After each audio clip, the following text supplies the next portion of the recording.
20 тарауда. Екі нәрсені жазудың қиындығы айтылады. Жоқ, мен Жанарға айтуым керек. Мүмкін ол менің оған шын не екенімді. Япырай, осы бір сөздің қорқынышы-ай. Мейлі, ауруды жасырғанмен өлім әшкере қылады дейді ғой. Бүгін жасырғаныммен ертең есейген кезде бәрібір әшкере болады. Сондықтан не де болса оқушыға турасын айтуға тиіспін. Менің оған шын ғашық екенімді мүмкін Жанар білмес. Білсе ол Жантаспен неге солай отырады? Сондықтан мен оған айтуым керек бәрінде. Үлкейгенде кім болатындығымды, менен басқа ешкімді Жанар сүймеуі керектігін, бәрін жасырмай айтуға тиіспін. Айтам.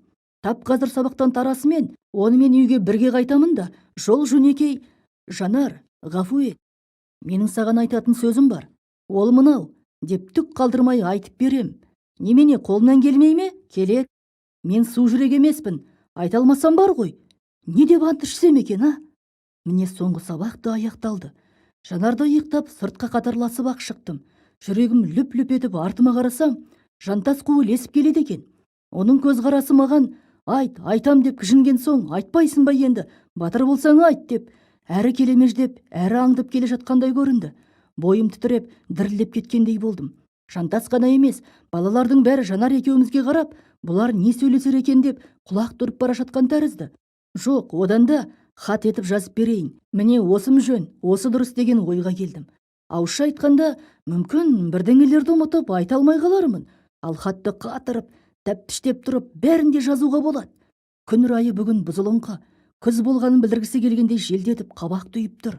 Талайдан бері мөлдіреген ашық ет, сірә жауатын түрі бар.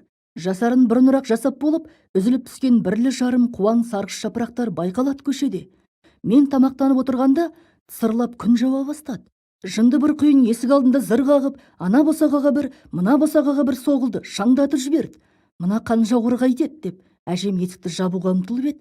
Құйын оны одан бетер ызаландырмақ болғандай лезде аяғының дәл астынан келіп шықты да, көйлегін дөңгелентіп кеуектей түріп жіберді. Кешегі уәдеміз бойынша сұлтан келіп қалар деп күтіп едім. Келмеді. Тап қазір оның келмегеніне мен қуанбасам, ренжігем жоқ. Төр үйге кіріп столыма жайғасып отырдым да, Жанарға хат жазбақшы болдым. Сағат қазір 1:30. Сағат 2 болды. 2:30 болды. 3 болды. Столымның үсті қиқымдалып шыртылған қағазға толып кетті. Осының бәрі Жанарға жазылған хаттар. Жазамын, ұнамайды, жыртам. Тағы жазам, тағы жыртам. Бір дәптерді тауысуға айналдым. Жай сөзбен жазып көрдім. Өлеңдетіп те жазбақшы болдым. Болмайды. Көңілімдегі лықсып тұрған көрікті ой қағазға түскенде өңізіп, өңі қашып кетеді. Жай ғана әсерсіз бірдеңе болып шығады. Жанар, мен сені керемет жақсы көрем. Ту, осы да сөз бе? Жақсы көрудің кереметі, керемет емесі бола ма екен? Жанар, мен сені сүйгем. Қандай тұрпайы, құдды кинодағы секілді. Жанар, қозы мен баян секілді болайық. Жоқ, бұл да емес. Ісміс жоқ, түйеден түскендей етіп, бұл ненің қисыны? Әуелі бас жағын бұлай. Жұқалап жазу керек емес пе? Содан біртін-біртін дамытып, сонда қалай жұқалап, қалай дамытпақшымын, а? Екі нәрсені жазудың қиындығына менің көзім әбден жетіп болды. Бірі қызға хат жазу, екіншісі шығарма.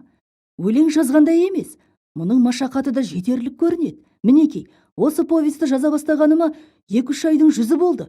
Қашан аяқтайым, немен аяқтайым? Ол жағы маған әлі мәлім емес. Не де болса, бір тиянаққа тезірек келіп, бас аяғын көмкеріп, ал халайық, ендігі төрешісі өздерің болыңдар. Мен қолымнан келгенін істедім, бағасын өздерің беріңдер, деп жұртшылық талқысына ұсынғанша асықпын ақ. Әрине, мен бұл повесті ойдан шығарып, немесе басқа біреу туралы жазып отырсам, онда тағы қанша жазарымды, оның немен тынарын да күні ілгері тұспалдап білген болар едім ғой. Менің қазіргі мүмкіндігім ондай емес. Өз басымнан кешкен оқиғаларды тізбектеп отырған хатшы тәріздімін. Бірақ сол іркес-тіркес оқиғаларды біріне бірін қалай болса солай матап, жапсыра бергенмен ол көркем шығарма бола ма? Әрине болмайды. Сыншылар айтатындай, оны жазушылық еліктен өткізіп, өңдеуім, сұрыптауым, бір желінің бойына маржандай етіп бізе білуім қажет. Шығармашылық еңбектің осы нәзік жақтары менің қолымнан келіп жатыр ма, келмей жатыр ма? Құрметті оқушымды жалықтырып жіберген жоқпын ба? Неғұрлым ілгерілей түскен сайын, мені осы жай қатты толқытып, жүрексіндіреді. Бірақ достарым, бейнетсіз еңбекте зейнет бола ма? Арзанның жілігі татый ма? Қиындыққа құлаш сермеу біздің салтымыз емес пе? Бастап қалған екенмін. Бұл еңбекті 7 қабат терім сылынса да аяқтап шығуға міндеттімін. 21-ші тарауда. Біздің қарақшылық өміріміздің бірінші және ең соңғы күні сипатталады. Кешке дейін күннің көз жасы тыйылмады. Біз тоғайға келе алмадық. Бүгін таңертең тұрып қарасақ, аспан мөлдіреп тұр. Кеттік, деді Сұлтекең. Кеттік. Торатқа баяғыша 2 ер ерттеп міндік де жөнеп бердік. Екеуміз де қарулымыз. Мен Сұлтанның мүйіз сапты кездігін беліме тағып алдым. Ал Сұлтанның тақымында шиті мылтық. Құдай жолды оңғарса деп, бұл біздің аң аулап шыққан бетіміз. Түске дейін саңдалып, ештеңе де аталмадық. Бірер жерден қоян кездесіп ет, орғып безіп бара жатқанда адам тіпті көздеп үлгеретін емес. Әйтеуір бетке алып тұспалдап атқан оғымыз лағып тимей кетті. Ұнжырғамыз түсіп, шаршап келе жатқанбыз. Өзен жағасында бір топ қаз жайылып жүр екен. Бұл ары ауылдан алыстау, едәуір жер. Сұлтан оқтаулы келе жатқан мылтығын кезеп, «Мына қаздың біреуін жалпасынан түсірейін бе?» деді. «Қой, пәлесіне қаламыз». Сөйткенше болмады, Сұлтекең басып салды. Қаздың бірі жалп етіп құлап қалды. Тыпыр-тыпыр етіп тұра алмай жатыр. Аяғын серейте қарыстырып бір ышқынды да қаз өліп қалды. Пәле болды, енді қайттік. Ешкім көрген жоқ. Күркеге апарып пісіріп жейміз. Қазды алып соқтырғаннан соқтырып отырып күркемізге келдік. Келсек, мына қызыққа қараңыз. Күркеміздің іші тағы да әптер-тәптер. Азық түлігімізді салып, аузын буып тығып кеткен дорбамыз бәре-бәресі шығып жыртылып жатыр. Бірдеңе нанымызды жеп, картопымызды шашып кетіпті. Бұл мен білсем, түлкі сұмпайының істеп жүргені, деді Сұлтан. Қарнымыз әбден ашып кетіп еді. Ас істеп ішудің қамына кірістік. Сұлтан бұрқылдатып қаздың жүнін жұла бастады. Мен шөпшек теріп от жақтым. Қаз семіз екен. Сұлтекең теңк етіп сирағынан ұстап үйтіп отыр. Кенет дәл бет алдымыздағы талдың арасынан сумаң етіп бір салт атты шыға келді. Сұлтан екеуміз қазды тықпақ түгіл қас қағып та үлгермей қалдық. Салт атты мектеп директоры Ахметовтың әкесі Ахмет шал еді. «Оу, балалар, бұларың не? Жай, мына бір қаз атып алып едік. Пісіріп жейік деп отырмыз», деді Сұлтан. «Қайдан атып алдыңдар?» «Ұшып бара жатқанда атып алдық», деп Сұлтан аспанға қарай қойды. «Қой, сендер қаз атып алсаңдар, мынау жабайы қаздай емес, үлкен ғой». «Әдейі үлкенін таңдап аттық», деді Сұлтан. Шал біздің шашылып жатқан ыдыс-аяқ киім-кешегімізге, ауыз өңіреген күркемізге, осы араны сары қоныс етіп жайлап алған түрімізге қарап, одан бетер шүбәлана түсті. «Сендер өздерің осы араны жайлап алған түрлерің бар ғой». «Бұл біздің балық аулайтын жеріміз», дедім мен. «Саулы жирен ат көздеріңе түсті ме?» «Жоқ, байқамадық». Атының басын бұрып кете беріп шал, «Сұмпайылар, әлдекімді сорлатқан екенсіңдер. Мыналарың атып алған жабайы қаз емес. Қаз атып алу сендерге қайдан келсін? Егер қазым жоғалды дейтін пенде болса, мен сендердің сазайларыңды бергізем», деді. Пәле болды деген бір қауіп менің ішінде қып ете қалды. Осы араны қордай етіп, қарақшылық істемек болған тапқыр ойымыздан табанда бас тартуға тура келді.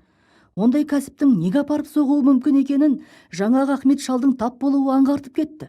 Қиырдағы барса келместің аралына бекініп алғандай, ауылдың дәл іргесіндегі тоғайдан күрке сайлап, оны жан адам таба алмайды деп жүрген біз неткен ақымақтарымыз. Жалпы қарақшы дегеннің өзі осы кезде ақылға сыя ма? Қарақшылар бұрын байларды, көпестерді тонаған. Біз кімді тонамақшымыз?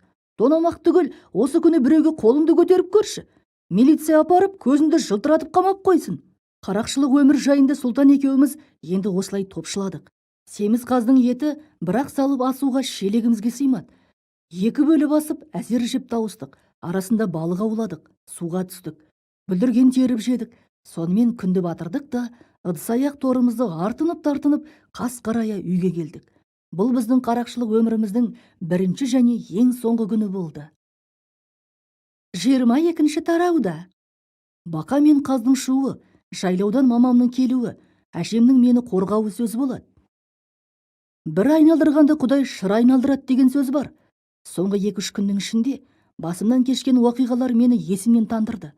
Майқанованы талдырып түсірген бақаның шуына Әбдібайдың шатағы ұласты. Біз жеген қаз дүкенші Әбдібайдікі екен. Оның көкбет қатыны келіп, біздің үйдің әлегін аспанға шығарды. Шіркінің айтпаған сөзі, атпаған оғы қалсайшы. Ұрысың, қарақшысың, бас кесерсің. Қаршадайынан осыны істеп жүрсің. Жүре бара кім болам ғой дейсің. Әлі біреудің басын кесіп сотталасың. Ит жеккенге айдаласың. Мен өзімді өзім онша біліңкіремей жүреді екем. Әбдібайдың қатынының айтқандарына қарап, төбе шашым тік тұрып кетті. Япыр-ай, шынымен ақ осындаймын ба? Деген ойға қалдым. Әйелінің соңынан түтігіп, Әбдібайдың өзі келіпті. Жұрт оны жұмыртқадан жүн қырыққан Әбдібай, қу бастан қуырдақтық ет алған Әбдібай, шық татырмас шығайбай Әбдібай деп бекер айтады деймісің? Қазым қаз емес ет, асыл тұқымды қаз ет. Ондай қазды бұл аудан түгіл облыс көлемінен таппайсың деп, оның төлемі үшін біздің бағлан қара қозын алып кетті. Бұнымен де тынбады, мені желкелеп директорға алып барды. Ахметов қатал адам. Шынымды айтсам, мен оның алдына барған сайын қалтырап тұрам. Сусылдаған қызыл күрең шашы желп-желп етіп, қабағы түксиіп, шүйлігіп қарағанда, сұп-суық көздері адамның өңменінен өтеді. Майқанованы талдырып түсірген бақаның кесірінен мен кеше осы кабинетте 1 сағаттан артық болып, жарты өмірімді беріп шығып едім. Енді міне, түн айналмай тағы бір шұрқан арқалап және мөлейіп келіп тұрмын. Әбдібай қайдағы жоқ пәлені көкітіп, қаздың оқиғасын есірте баяндап берді. Ахметов сызданған қалпы, үнсіз отырып тыңдады. Оқта-текте көзін ғана бұрып, маған қарап қояды. Мен еріксізден жерге қараймын. Әбдібайды тыңдап боп, Ахметов стол үстіндегі телефонның тұтқасын бұрай бастады. Жайлауды сұрады. Одан сатылап сүт фермасы, 1-ші бригадамен жалғасты. Телефонға менің мамамды шақырып алды. Бұл кім? Сәлеметсіз бе, Милат апай? Шаруаңыз күйлі ме? Бұл Ахметов қой, мектептен. Аманшылық түгел аман. Милат апай, сізге айтайын дегенім мынау еді. Сіз ертең қалайда ауылға келіп кетсеңіз. Маңызды бір шаруа болып тұр. Қожа жайында. Біз ол жөнінде өзіңізді қатыстыра отырып, педсоветте арнаулы мәселе қарамақшымыз. Балаңыз нағыз бір оңбаған жолға түсіп алған. Менің өзегіме шыжылдап қайнап тұрған ыстық майды қотарып қойып жібергендей болды. Арқа басым шымырлап, терлеп кетті. Тап қазір алдындағы жер тесік болса, көзімді шарта жұмып, күмп берген болар едім. Ахметов ұзақ сөйлесті мамаммен. Сонан кейін трубканы орнына қойды да, жайлаудан шешен келеді. Сонан соң сөйлесеміз. Бар, деді маған. Мектептен құр сүлдерінді сүйретіп шыққандай болдым. Байғұс мамам әлгі әңгімеден кейін қандай күйге түспекші? Ішкені ірің, жегені желім болады ғой. Онсыз да көңілі жарым адамды азапқа салып өлтіретін болдым ау. Қожа үйтіп қойды, қожа бүйтіп қойды, қожа бүлдірді деп, былтырда жыл бойына Майқанова оның құлағын талай сарсытып еді. Енді міне оқу басталғаны 1 ай болмай жатып, тағы басталды. Біздің қораның төбесінде жуырда ғана үйілген жас жоңышқа бар еді. Келген бойда үйге кірместен соның үстіне шықтым да, иттің ұясындай шұқырлап алып, ет бетімен жатып алдым. Ешкімді көрмей, ешкімге көрінгім келмейді. Сан сапалақ ойлар басыма бірі келіп, бірі шығады. Педсоветте қарағанда не айтпақшы? О, тәңірім, менің де тыныштық табатын күнім бола ма, жоқ па? Осы аурудан жаным қалса, ендігі аурудың алдымен кетер едім, деген екен біреу.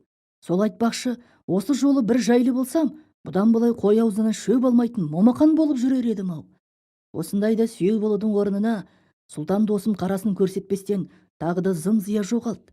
Оңбаған өтірікші, дерменші Иванның торын әкеліп берем деп алып еді. Апарып бергенде жоқ. Тор әне, біздің үйдің төбесінде жатыр. Адамшылық дегеннен жұрдайсың ау, сұлтан. Енді сенің маңыңа жолай қоймаспын. Әрқилы мазасыз ой тепкісінде қалжырап жатып ұйықтап кеткен екенмін. Тұмсығымның дәл астынан тыр-тыр деген дауыстан селк етіп ояндым. Көзімді ашып алсам, төңірек ала көлеңке, кеш батып қалыпты. Мен жатқан кез 5 шені еді. Қалай көп ұйықтағанмын? Есіктің дәл алдына босағаны тірей келіп тоқтаған 3 дөңгелекті мотоциклді көрдім. Одан 2 адам түсіп жатыр. Бірі еркек, бірі әйел. Мотоциклдің иесін танып, әлгіден бетер селк ете қалдым. Қаратай ет, қасындағы менің мамам. Көше жақтан қолына ошақ ұстап әжем келе жатыр. Милатпысың, ат көлігің аман ба? Мотоциклге мініп келген адамға әжемнің ат көлігің аман ба деуі маған сөкеттеу көрініп кетті. Мына ошағыңыз не? Деп сұрады мамам. Балалар тиіскен бе, бір сирағын түсіріп тастапты. Соны бағана ұстаға апарып тастап едім. Ай, жарықтық-ай, не керегі бар мұның? Пайдаланып жатпаған соң лақтырып тастамайсыз ба? Неге тастаймын? Мүлік емес бе? Әкем марқұмнан қалған бір көз ғой. Жайша келдің бе? жұмысты тастап жайшы адам келуші ме еді. Әлгі жер әлемді шулатып өрт қойып жүрген бұзақы балаңның әлегі. Бұзақы боп ол не істепті? Ел тонап кісі өлтіріп бе? Деді әжем. Біреудің қазын ұрлап сойып жеу ел тонаған емес пе екен? Сабақ үстінде мұғалімді шошытып талдырып жыққан адам тұра бара кісі өлтіруден тайынбас. Бақа әкел деген өздері көрінеді ғой. Бір қожа емес, осында өзге балалар да мұғалім әкел деді, соямыз деп, көлшіктен бақа ұстап алып жүрген. Енді соның бәріне баяғы аты шулы қожа кінәлі. Сонда әкелген бақаны оған мұғалімнің сөмкесіне салып қой деп пе? Әдейі салды деймісің? Тарбаңдаған неме өзі кіріп кетті де. Оңбай кетейін, әжемнің сөзі мені елжіретіп жіберді.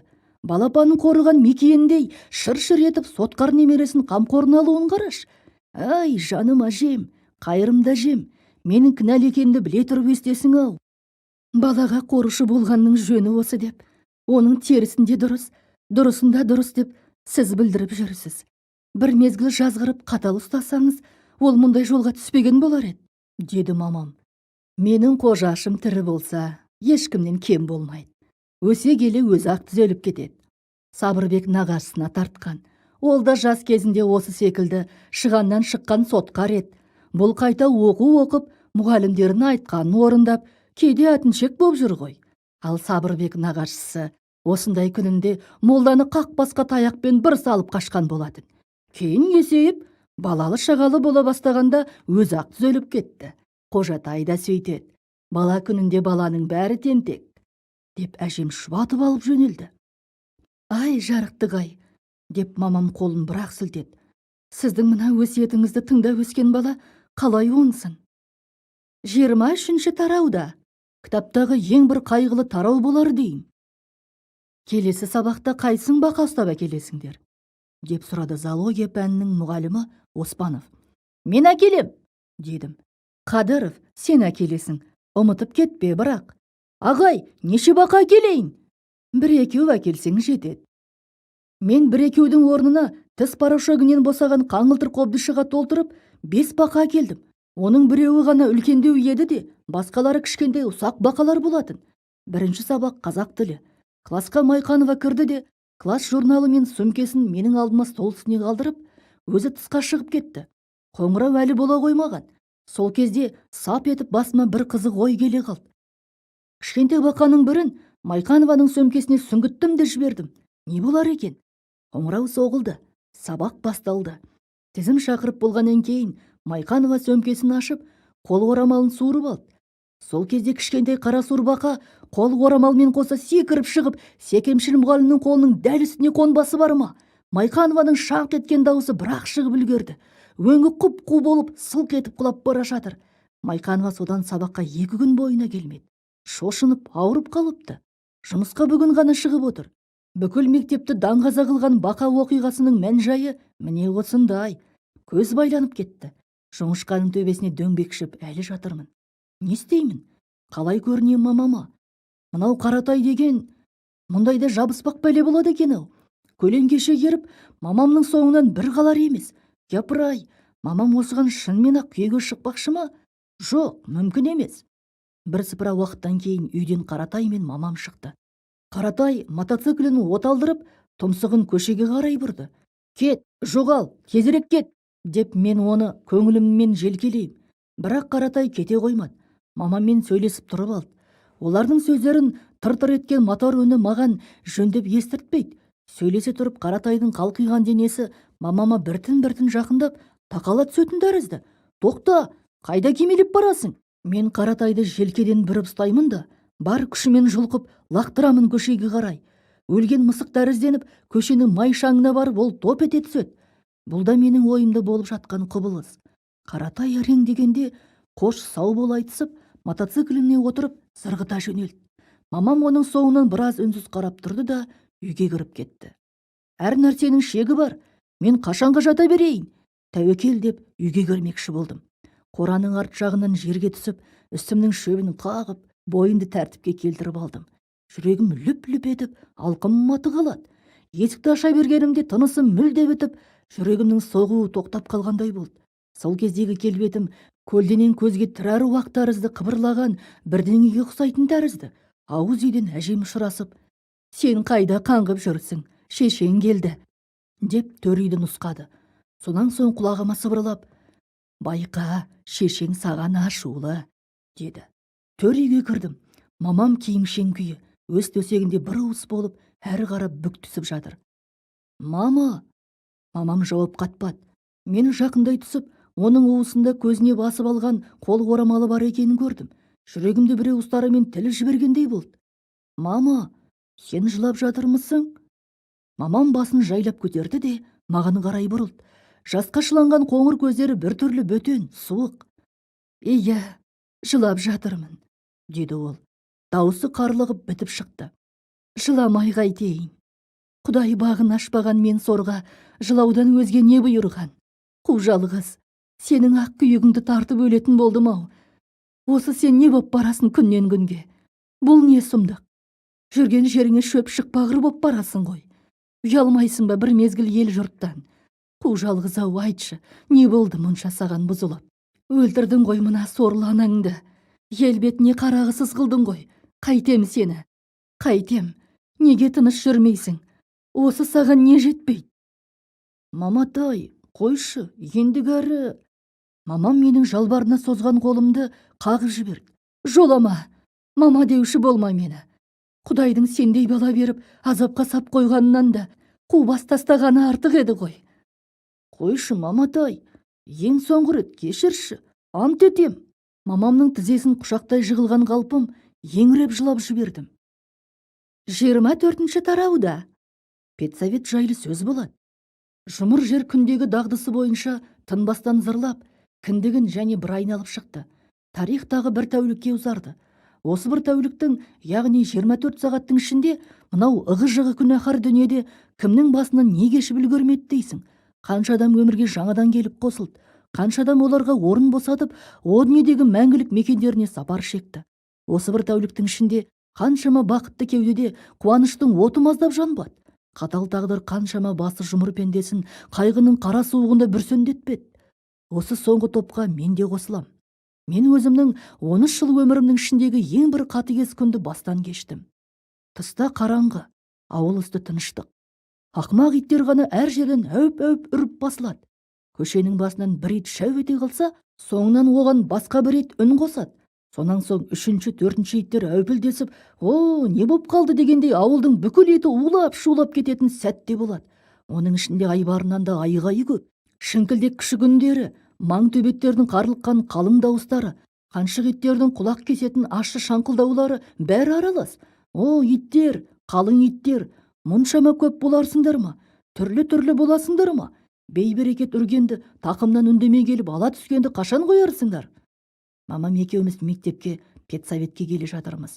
Күздің салқын кеші тоңызда ма, жоқ әлде үрейленуден бе, іші бауырым қалтырап келеді. Мектептің алдында біреу шылым шегіп тұр. Мен оны көкшіл аспан айнасындағы келбетінен анадайдан таныдым. Ахметов. Галифе шалбар киген, жіңішке аяқтары сидайып, шашы қақ жарыла желбіреп, қаздайып тұр. Сізді күтіп отырмыз, деп мамамды қолтықтап дереу ішке әкетті. Маған өзіміз шақырамыз, осы арада күте тұр, деді. Саябанға көтерілдім де сол арадағы тақтай орындықта тосып отырдым. Осы кезде үй пұшпағынан біреудің келе жатқан тысыры естілді. Тырып-тырып басқан аяқ дыбысына тық-тық қадалған таяқ үні қабаттасады. Көп замай аяқ пен таяқтың қожасы да көрінді. Мектеп күзетшісі Сәйбек қарт. Сәйбек кілт тоқтай қалып, шекарадағы сақшыдай қатал үнін қатты. «Бұл кім?» «Мен ғой, ата». «Менің кім?» «Мен қожамын». «Мұнда не қып отырсың?» «Педсоветке келдім».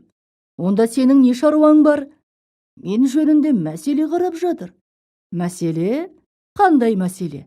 Сені мұғалім етеміз дей ме?» «Директор етеміз дейді».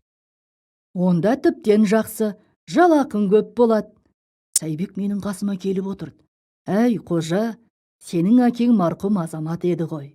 Оған тартсаң, директор түгіл одан үлкені боласың.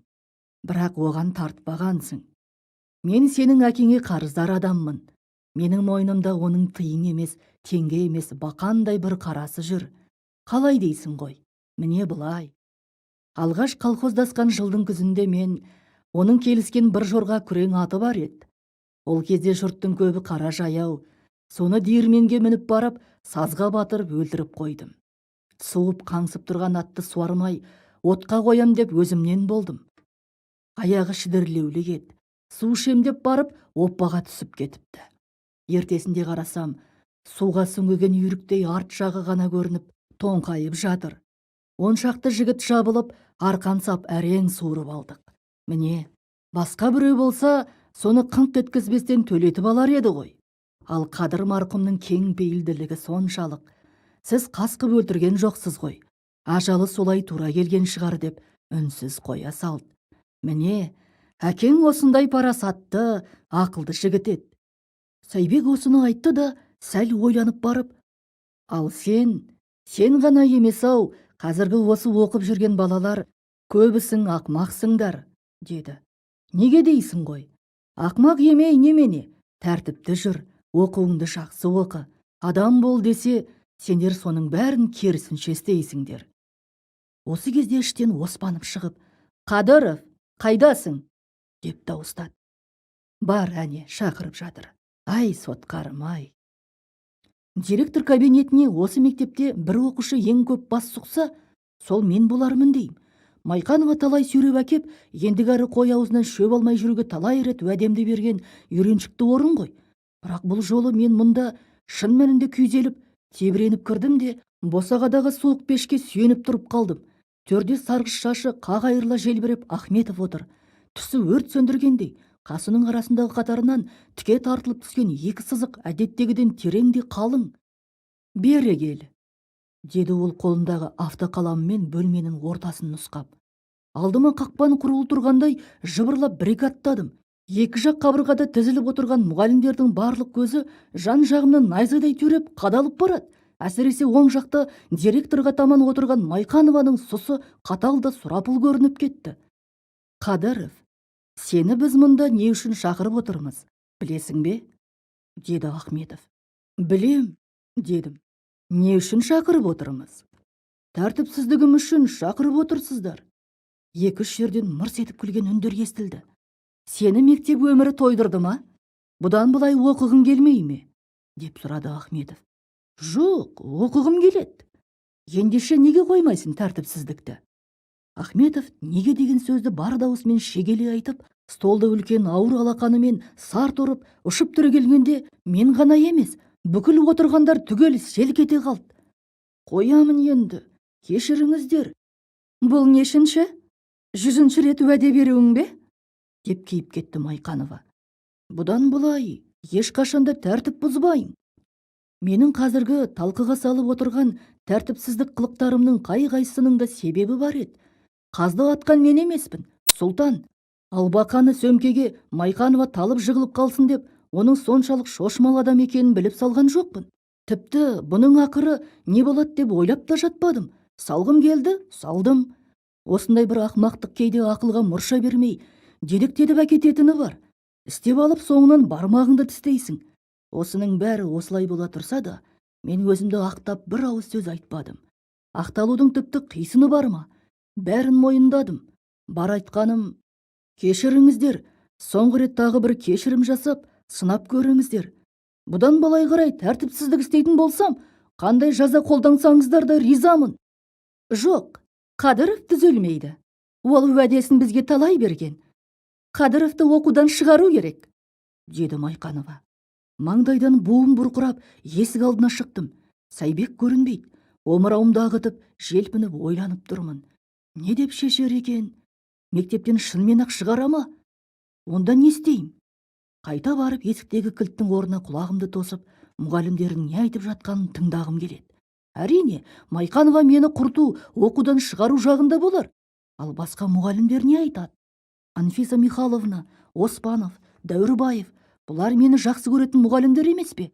Ахметовтың өзі де осыдан 10 шақты күн бұрын ғана аудандық оқу бөлімінен келген инспекторға мені «Мынау біздің мектептің ақыны, болашақ Сәбит Мұқановымыз» деп дәріптеді емес пе? Сөйте тұрып мені қалайша оқудан шығарады? Есікке барып тыңдағаным жарамас. Мұғалімдердің біреу шыға келуі мүмкін ғой деген оймен Үйді айналып, педсовет өтіп жатқан бөлменің терезесіне келдім. Үйдің бұл ойпаң тұсы фундаменті биік екен. Терезеге бойым түгіл, ұсынсам қолым әзер жетеді. Форточка ғана ашық тұр. Не сөйленіп жатқаны күмбірлеп жөнді естілмейді. Терезенің тұсында мектептің бағы бар. Осыдан 5-6 жыл бұрын өз қолымызбен отырғызылған қайың теректер бүгінде қолдың саласындай тізіліп асқақтап тұр. Шарбақтың көп кетігінің бірінен зып беріп, осы баққа кірдім де бір теректің басына маймылша өрмелеп шығып алдым. Бұл арада мұғалімдер үйінде не болып жатқаны сайрап көрінеді. Әне, Ахметов сөйлеп тұр. Екі қолын кеңінен сермеп, ара-тұра жұдырығымен столды ұрып та қояды. Басын біресе оңға, біресе солға бұрып сөйлейді. Егер мен оның желкесінен қарап отырмасам, не айтып жатқанын мүмкін емеуріннен түсінген болар едім. Ахметовтың сол жағында Оспанов столға жабысып алып, сүйкетіп жазып отыр. Бас алмай жазуына қарағанда, тегі мәжіліс хат жүргізіп отырған болар. Осындайда осындай, пәленінші жылы, пәлен айдың пәлен күні, пәлендей бір мәжіліс болды. Онда 6 класс оқушысы Қожа Қадыровтың тәртіпсіздік қылықтары туралы арнайы мәселе қаралып, пәлен-пәлендер сөйлеп, мынаны айтты. Бірнеше адамның қолтаңбасы қойылып бекітілген осы мәжіліс хат қатырма тысты жуан папкалардың біріне тігіледі де тарихқа жөнелтіледі. Архивтің алтын қорына айналады. Зырғып жылдар өтеді, дәуір көшіп, заман өзгереді. Мен жөнінде жазылып жатқан осы мәжіліс хаты күндердің бір күнінде әдебиет зерттеуші ізшілердің бірінің қолына түседі. Сонда ол жерден 7 қоян тапқандай қандай мәз болып қуанады десейші. Газеттер ең семіз деген әріптермен дүрілдетіп хабарлар басады. Атақты жазушы Қожа Қадыров жөніндегі жаңа деректер. Кітаптар жазылады мен жөнінде. Кандидаттық, докторлық диссертациялар қорғалады. Қадыров Қожа және оның ұстаздары. Қадыров Қожа және Майқанова. Қадыров Қожа және Бақа оқиғасы. Қадыров Қожа және Қаз оқиғасы. Тағысын тағы. Әдебиеттану ғылымының шалқар қорына мұншалық бағалы қазынаның қосылуына сонда осы жазылып жатқан мәжіліс хат мұрындық болады. Оспан ағай, сіз сондықтан да асықпай, саспай, тыңғылықты етіп жаза көріңіз. Тарих үшін қандай ұлы жұмыс атқарып жатқаныңызды біліңіз. Бұл айтылғандар менің басыма кейіннен келген ойлар еді. Ал қазір қонақтаған қарғадай ағаш басына секейіп отырып, қиырдағы келешекті шарлап, қиялданбай қалайын. Осы сәттегі менің назарым да, ойым да мұғалімдер бөлмесіндегі көріністе. Ахметов әлі сөйлеп тұр. Мылқау фильм тәрізді. Мен оның қимылын ғана көрем, сөзі естілмейді. Бірақ соның өзінен де не айтып жатқаны аңғарылатын тәрізді. Әне, ол столды тағы бір қойып қалды. Түсінікті, бұл бұзақыны мектептен қуу керек. Ахметов сөзін бітіріп отырды. Мамам түрегелді. Балажан байғұс анам, мен үшін отқа да, суға да түседі-ау шырылдап. Оның қазіргі кейпі, айналайындар, баламды оқудан шығара көрмеңдер. Тағы бір жолға кешірім жасаңдар, деп жалбарына сөйлеп тұрған тәрізді. Мен мамамды ғажап аяйым. Ойпыр-ай, неге мұндай тынымсыз соғанақ болып тудым, а? Темір секілді жер қозғалса да қозғалмайтын, маңқиып жайына жүретін момын болып неге тумадым екен? Майқанова сөз алды. Оның не айтатыны маған былай да белгілі. Қадыровты шығару керек мектептен. Мұндай баугеспе оңбағанға біздің тату коллективіміздің арасында орын болмауға тиіс. Отырғандардың бәрі күлді. Тісі жарқырап, мамам езу тартты. Неге күледі? Иығы селк-селк етіп, Анфиса Михайловна басқалардан өзгеше мәз. Мысыққа ойын, тышқанға өлім деген осы да. Тағы да мамам тұрып, басын езеп, мақұлдап бірдеңе айтты. Шығарсаңдар, шығарыңдар мектептен. Кетсін қаңғып. Менің де жүйкемді жүнетіп, құртып бітті бұл оңбаған. Сөйлеушілердің не деп жатқанын мен өзімше осылай жорамалдаймын. Педсовет аяқталды. Жұрт тарай бастады. Мен ағаштан тезірек түсіп кетпекші болып едім, бір бәтеңкем екі бұтақтың арасына кептеліп қалып, шыға қойсыншы. Жұлқи тартып қалғанымды мәссаған, табаны дыр етіп қақырап түсті. Мұғалімдердің алды тысқа шығып та үлгерді. Дымымды ішіме бүгіп теректің діңіне жабысып қаттым да қалдым. Ахметов пен Майқанова оқшауланып бермен қарай бұрылды. Екеуі мен тұрған теректің тура түбінен өтіп бара жатыр. Қадыров түбінде адам болатын бала, деді Майқанова. Оты бар, деп қостады Ахметов. Екеуі бұлай ұзай беріп, мен жөнінде тағы бірдеңелерді сөйлесіп бара жатты. Бірақ мен анықтап ести алмадым. Әлгі естігенімнің өзі қолқа жүрегімді солқ еткізгендей әсер қалдырды. Мен Майқанованы қас дұшпаным деп санап жүрсем, ол мені түбінде адам болатын бала деп директорға мақтап бара жатқаны қалай? Ап-айқын тап осылай деді. Міне жұмбақ. 25-ші тарауда. Класс жиылысы сөз болады. Мен байыбына бара алмаған жұмбақтың шешуін үйге келгеннен кейін мамам айтты. Балам, сен класс жетекшіңе бекер ренжейсің. Майқанова маған өш, мені жек көреді, қыр соңыма түсіп алды дегеннің бәрі бос сөз, деді мамам. Жек көрген адам педсоветте саған жаны ашып, қорғап сөйлемеген болар еді. Ол сені жек көрмек түгіл, жақсы көреді, осыны біл. Оған ұнамайтыны сенің тентектік қылықтарың. Жасында жетімдік өмірдің тауқыметін көп тартып, жүйкесі жұқарып өскен адам тарынғыш, ашуланшақ болады. Сендердің әрбір жөнсіз қылықтарың оның миына инедей қадалып тұрады. Майқанованың шыж-быж етіп ұрса жөнелетіні осы себептен. Мінезі әлгіндей адамға сендер секілді жүгенсіз асаулармен арпалысу жеңіл демейді, құлыным. Сен ақмақтар осыны түсінулерің, мұғалімді аяуларың керек. Мамамның Майқанова жөнінде айтқандары маған ой салды. Шынында да, оның менімен өш боларлықтай 6 аласы 5 бересісі бар ма? Шырылдаса, ұрсса, бізді адам болсын, жаман жолға түсіп кетпесін дейтін шығар. Ие, мамам айтпақшы, біз бала деген ақмақ халықпыз, шолақ ойлаймыз. Мен Майқанованың жетім өскендігін білмеуші едім. Енді оған бір түрлі аяныш көзбен қарай бастағандаймын. Бәсе, денесі де сондай нәзік, киімі де жұпыны, қыстан бүрсеңдеп жұқа пальтомен шықты. Оқу бітіргеніне бір ғана жыл болған, қайтсын енді. Сонымен тақасып, әй, қара қожа, ақмақсың, шикісің әлі. Қарбызыңның ішінде судан басқа дәнеңе жоқ. Менің Майқанова жөніндегі пікірімнің оңы солы оң болып өзгере бастады.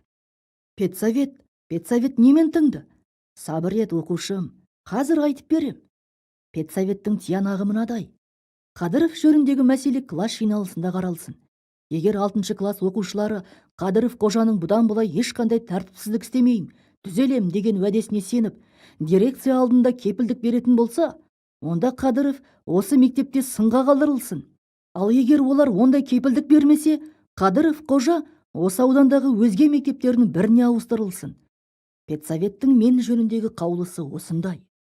Класс жиналысы дүйсенбі күні сабақ соңынан шақырылды. Ахметов өзі де қатысты. Жиналысты ашып басқарған Майқанова. Ол оқушыларды педсоветтің қаулысымен таныстырды. Сонан соң мені алға шығарды да, «Мына жолдастарыңа не айтасың?» деді. Не айтушы едім, педсоветте айтқанымды мұнда да қайталадым. Ең соңғы рет кешіріңіздер, бұдан былай тәртіпсіздік істесем, не шара қолдансаңыздар да ризамын, дедім. Бұдан соң сөз оқушыларға берілді. Класста маған кім дос, кім қас, өзіме аян. Кім не айтуы мүмкін екенін күн ілгері топшылайым. Соным негізінен тура шықты. Класском Темір сөйлеп, әуелі мені сынап алды да, сөзінің соңында түзелет деген сенім білдірді. Егер біз Қадыровты бұл мектептен шығаратын болсақ, онда біз кім болғанымыз? Оған осы отырған бәріміздің ешқандай ықпал жасай алмағанымыз ба? Жоқ әлде жолдасқа жаны ашымайтын тасбауыр болғанымыз ба? Деді Темір. Сөздері кітап сөзіндей мығым, әсерлі шықты. Біз Қадыровты тәрбиелеуіміз керек. Менің ұсынысым, оған соңғы рет қатты сөгіс берілсін, мектепте қалдырылсын, деді Темір. Бұдан кейін 3-4 адам сөйлеп еді, бәрінің сөз сарыны осыған сай. Темір оларға жол сызып, арна тартып кеткен тәрізді. Іс оңына басты деген оймен мен жадырап сала бердім. Тағы кімнің сөйлегісі келеді? Мен! Қол көтерген Жантас еді. Жантас орнынан түрегеле беріп, самбылдай жөнелді.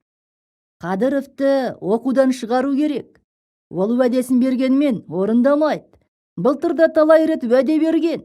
Майқанова апайды шошытып, өлтіріп қоя жаздады. Ол қыздарға хат жазады. Соңғы сөз менің жүрегімді қақ айырып тіліп түскендей болды. Бүкіл класс мені жаңа көргендей аңтарыла маған қарап қалыпты. Не істерімді білместен дуылдап, өртеніп бара жатырмын. Қай қызға хат жазды? Деп сұрады Майқанова. Білмеймін, басына Ж деген әріп қойып, екеуміз қозы көрпеш пен баян сұлудай болайық деп жазып отырған. Мен есімді жинап, өтірік деп дауыстап жібердім. Өтірік емей рас. Әнеу күні сабақ үстінде партаның астына жасырып жазып отырғансың. Өтірік.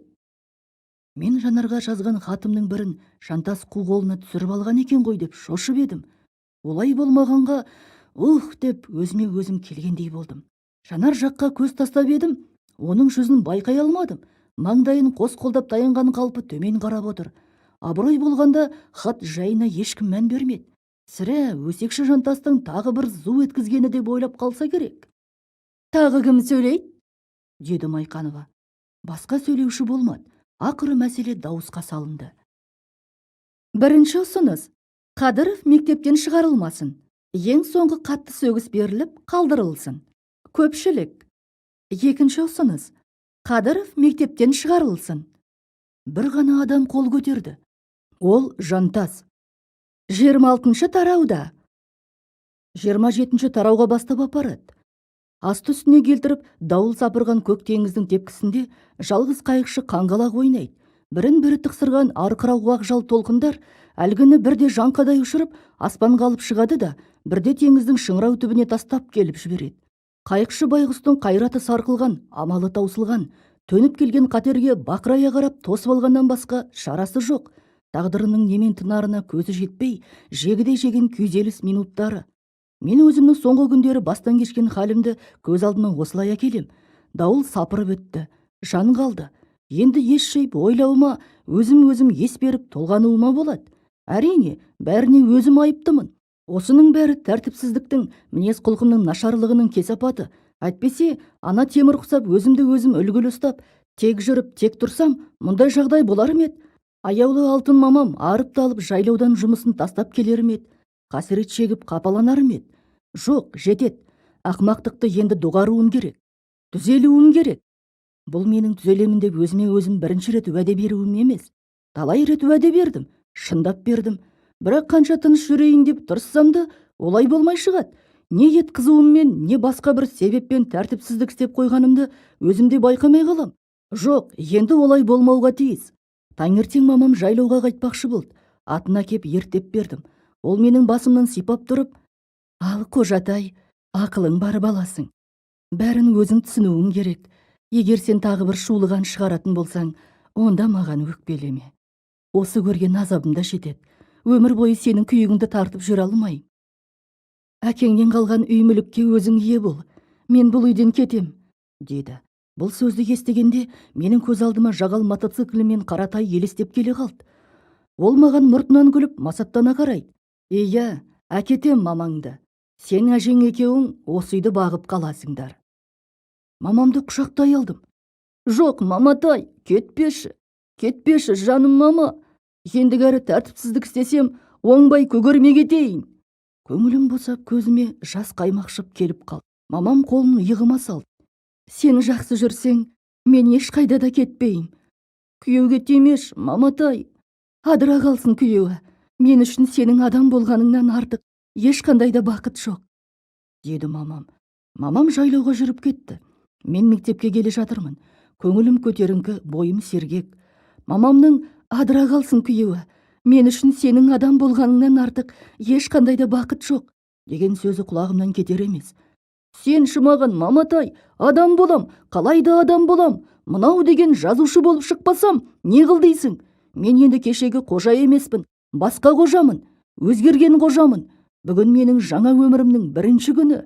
Нұрила кемпірдің үйінің алдында қара ит сүйек кеміріп жатыр. Оған байқатпай жерден жұдырықтай тас тіліп алдым. Тұсынан өте беріп, қыңқ еткізіп, дәл бүйірден жіберіп қалмақшымын. Кенет сап етіп бір ой келді басыма. Япыр-ау, бұл ит маған не істеді? Мен оны неге ұрам? Сосын үйден есі шықпай ма жүгіріп? Қарғап тілдемей ме мені? Тәртіпсіздік деген міне осындайдан туады екен ғой. Қолымдағы тасты былай лақтырып тастап, өзімді өзім іштей сөгіп, жөніме кете бардым. Келесі көшеге бұрылғанда алдымда Жанар кетіп бара жатқанын көрдім. Қоңыр көйлектің етегі дөңгелене төгіліп, шағын бойына жарасып барады. Басында мен ұнататын қызыл беретка. Қолтығымнан қанат біткендей, жеделдей басып Жанарды лезде қуып жеттім. Ол менің сыбысымды естіп, жалт бұрылып қарады. Сәлеметсің бе, Жанар? Амансың ба? Жанардың сол жақ иығына жұққан болмашы әк көзіме шалына кетті. Жанар, иығыңды былғап алыпсың ғой. Жанар тоқтай қап басын иығына бұрды. Қане? Міне, шертіп жіберіп едім, әк кетіп қалды. Және сүрткілеп жатырмын. Жанардың жұп-жұмыр әдемі иығы алақаныма біліне түскен сайын айырылғым келмейді. Рахмет, деді Жанар. Екеуміз қатарласып келе жатырмыз. Кеше сен қорықтың ба? Оқудан шығарады екен деп. Неге қорқам? Шығарса Сартоғайдағы нағашымдікіне барып оқитын едім. Сен білесің бе, ондағы мектептің қандай екенін? Қандай? Екі этажды. Физкультура залын көрсең, ол мектептің. Эх, шіркін! Не болса соны сөйлеп бара жатқанымды сезе қойдым. Біраз мүдіріп төңірегіме қарап алдым да кенет, Жанар, дедім. Не? Менің кеше хатты кімге жазғанымды білесің бе? Қай хатты? Жиылыста жантас айтқан хатты.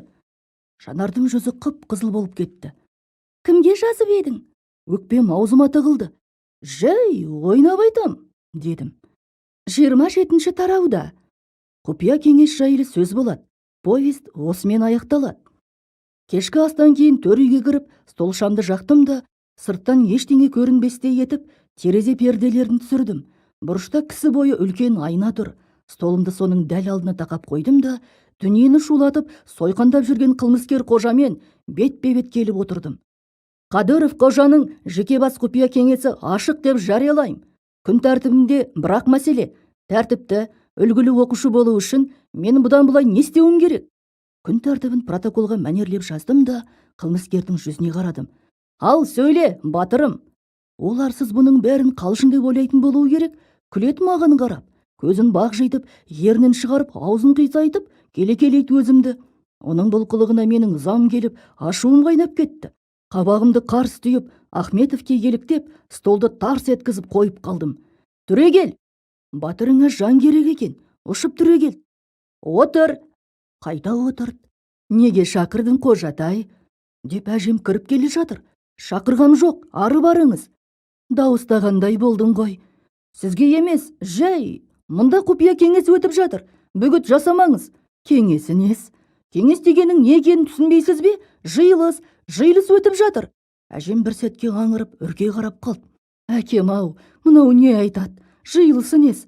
Столды айнаның алдына неге қойдың? Ту, жарықтығай, деп кейдім мен. Өзіңізге тиісті емес нәрседен не шаруаңыз бар? Мен құпия кеңес өткізіп жатырмын. Өзім туралы мәселе қарап жатырмын. Сізге қатынасуға болмайды. Әжем менің қасыма келді. Шарасы қызғылттанып, жасаураған қоңыр көздері өңменімнен өтіп барады. Қожатай, шыбыным, сен бисмилла деш, шыбыным. Түнде де ұйықтап жатып, жиылыс ашық талқылаймын деп, бірдеңелерді айтып шығып едің. Шошымалданып жүрсің ғой. Бисмилла деші, құлыным. Ыза болғаным соншалық, бисмилла деп нығарлап 3 рет айттым. Болды ма? Жоқ, тағы айтайын ба? Шыбыным, жалғыздан жалғыз отырыпта адам жиналыс өткізем екен. Түн болса сарылып көп оқисың. Осы сенің ұйқың қанбай жүр ғой дейін. Мен орнын ұшып түрегелдім. Айналайын, әжетай, барыңызшы, бөгет жасамаңызшы. Тартыншақтағанына болмай, әжемді шығарып жібердім де есікті іліп алдым. Құпия кеңес 1 сағаттай уақытқа созылды. Ақыры төмендегідей тұжырымға кеп, бір ауыздан қаулы қабылданды. Қаулы: Қадыров қожаның жеке бас тәртібіне байланысты мәселені талқылай кеп, құпия кеңес мынадай қаулы алады. Бірінші, тәртіпсіздік кісіні жексұрын көрсетіп бітеді екен. Оған көзім әбден жетті. Әрі бұл адамның келешегі үшін зиян. Тәртіпсіз болсаң, комсомолға да алмай қоюы мүмкін. Сондықтан қалай еткенде де тәртіпті болуым керек. Ол үшін бұдан былай ешкімге тиіспей, жайыма жүрем. Досым болсын, қасым болсын, бейбіт қатар өмір сүруге тырысам. Ескерту: егер тиісуші мен болмай, басқа болса, оған аулақ жүр, жақсылық көрмейсін деген тәрізді ескертпелер жасауым керек. Онда да тыңдамай баса көктеп келе жатса, мұндай жағдайда қажет деп тапсам, қолда жұмсау арқылы қорғануға еріктімін деп санайым. Осыдан осылай ешқандай тәртіпсіз тұрпайы сөзді аузыма алмайым. Үлкенді аға, кішіні іні деп тұрам. Екінші, әрбір тәртіпсіздік қылығым үшін дер кезінде аяусыз жазаланып тұруым тиіс. Жазаның түрі төмендегіше болады. Егер біреуге өзім тиісіп жатақтатсам, ол күні бір мезгіл ас ішпейм. Біреуді жазықсыз тілдейтін болсам, кезекті демалысымда ешқандай қия басып шықпайым, үйде отырам. Яғни өзімді үйге қамайым деген сөз. Сабақ үстінде тыныш отырмағандықтан мұғалімнен ескерту естейтін болсам, ол жолғы үзілісте тысқа шықпай орнымда отырам. Егер біреу-міреудің лақ қозысы, тауық, қазы, иті біздің үйдің маңына жолап кетсе, аямай ұрып қуалайтын жыным бар. Алмастың қызыл қорасын сөйтіп өлтіріп қойдым. Мұным да жарамайды. Жай айдап жіберуме де болушы еді ғой. Ендігәрі бұндай қылықтарым қайталанса, жоғарғы тауық базға демалмастан 2 рет жүгіріп барып келем. 3. Сұлтанмен жолдасты қарым-қатынасым бұдан былай үзіледі. Ол екеуміздің сертіміз бүгіннен бастап күшін жояды. 4. Сабақты жақсы оқу, үлгілі оқушының бірінші белгісі. Мен осы 90-ның ішінде қалай еткенде де озат оқушылардың қатарына қосылуым керек. Ол үшін сабақтан 1 сағатта себепсіз қалмайым. Үйге берілген тапсырманы мезгілінде орындап отырам. 5. Жоғарыда қабылданған міндеттемелердің мүлтіксіз орындалуын қамтамасыз ету үшін күн сайын ұйықтар алдында өзіме өзім есеп беріп, жақсы жаман қылықтарымды осы дәптерге тізіп жазып отырам. Осы айтылғандарды жүзеге асыру мен үшін ұлы сын. Егер осы сыннан өте алмайтын болсам, онда маған бұдан былай оқу оқып қажеті жоқ. Анам байғұсқа күйігімді тартқыза бермей, адам болатын басқа бір жолды іздеп жоғалуым керек. Қаулы бір ауыздан қабылданды. Осы кезде ауыз үйден тызырлаған аяқ сыбысы, біреулердің сөздері естілді. Есікті тартқылап қаға бастады. Қожатай, аша ғой шыбыным. Түре келіп барып есікті аштым. Әжем мен Әубәкір шал тұр. Көз қарастары бір түрлі, үрейлі, жұмбақ. Салаумалейкум, қария. Саламат бол, балам. Сен немене, жападан жалғыз есікті іліп алып отырғаның қалай? Жай, сабақ оқып отырғаным ғой. Қожатай, мына атаға тамырыңды ұстатшы құлыным, дейді әжем. Шошып қалдым. Неге? Не болып қалды? Түнде ұйқысырап сөйлеп шығып едің, кім білет. Мына атаң ұстап көрсін тамырыңды, өңіңде бір түрлі балбырап тұрған тәрізді. Мен еріксізден күліп жібердім. Ай, әжем, қараңғы әжем, мен ауру ғой деп тұрмысыз? Ауру түгіл, дәненемде жоқ, сап-саумын, мінеки. Әжемнің әжімді маңдайынан шөп еткізіп бір сүйдім де, жүгіріп тысқа шығып кеттім. Шіркін, бүгінгі кеш қандай әсемет, ай жарық. Аспанның тұп-тұнық көк жібек шатыры бар жиһасын тағынып мөлдіреп тұр. Клуб жақтан баян үні, балалардың шуылдап ойнаған дауыстары естіледі. Бойымда керемет бір жігер оты лапылдап. Солай қарай бет алдым. Ай нұрынан орнаған күміс көпір белдеулеп бет алдымда, ауылдың дәл іргесінде өзен жатыр жарқырап, мөп-мөлдір мына ғажап дүниеге. Ұш, самға, деп қолтығымнан қанат бітіретін, арман нысанасына қарай алып шатын тәрізді. Лаула, лаула жігер оты, самға қиялы құсы. Асығатыным да, аңсайтыным да ертеңгі болашағым. Мәскеу, 1956 жыл, Алматы, 1959 жыл.